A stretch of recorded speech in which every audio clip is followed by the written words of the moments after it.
Hello guys, welcome back. Wisu mother chốt. Ta hi Gamvetmol chu kaga pha riu na. Ka lai tao hin. Iti ni sa om na lai. Mi ho jingin chulai la kho. La kho man thei lo go long leng su win. Ana chi ma sa ho. Chi view chu na. Nó mà nó là khôn lâu bò rồi lấy kilo mấy xây minthang khác hin na Gamvetmol chú thì là chú go gam hi got lâu giờ cho hỏi gì hình view ho tại gam got lại tại giờ như vậy ta có chịu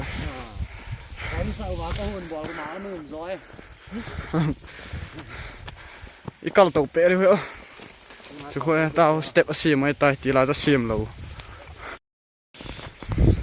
phải là sẽ là half pen à cái gì half pen yeah chế bể đều hết mình riêng vào lên nhưng mà trong cái một thầy bốn có mỏ chỉ chịu này dầu pi lăng ngà bật không gì chịu à chú cái nào sợ thầy đang album thọ hàm pi bò tam kia ta luôn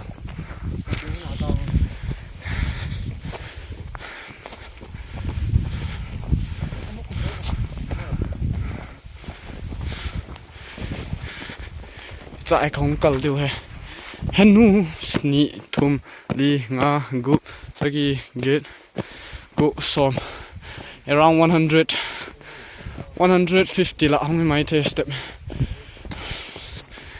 ha tàu máu mong tay view cho nôm nè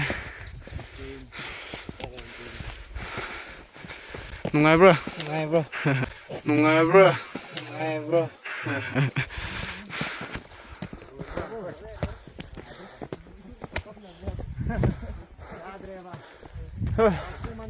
các khóc ta này bội về là các cầu tụ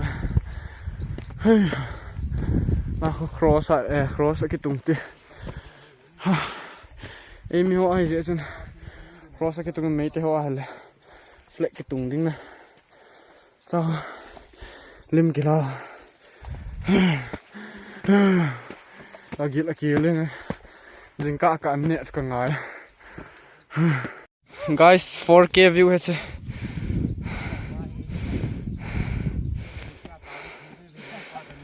ngồi đẻ đoan cái giọt tù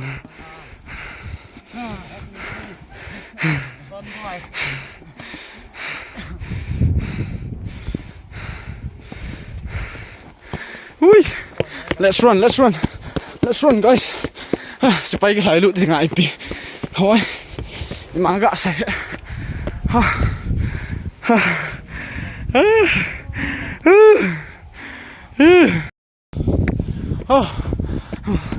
Gamvetmol running.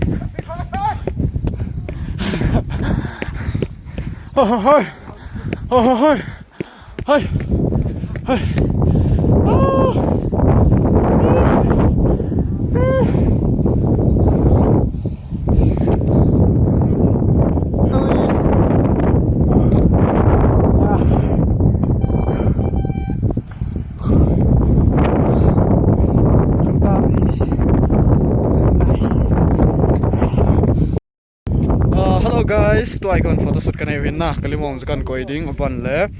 Tôi in lăng chỉ đinh cái go noi tan kom shot leo có thím điều ra chú. Here is the view guys, and I'm very black and the sun is coming time. I'm very white ass. See guys, see. Woo, my ball is coming here and there. Oh, đập vào đi. Bên lẽ, tôi hi cái chỉ điều tan. Vlog tao mang neo khát căn ball là chú nung sẽ tan về win tin. Ban lại ball pe đi ban lại lại gạ phật nghe view nào vào lên nghe na chạy này guys, here is the view 4K akan kam na. Here is the view low na, very nice in the sun and there all the clouds. It's very many kagari lau ko pak ta yung to hin na lai loi ho na view just tabang chu yang anop tan chu na tao te. See you guys. Pui, love you. Mwah.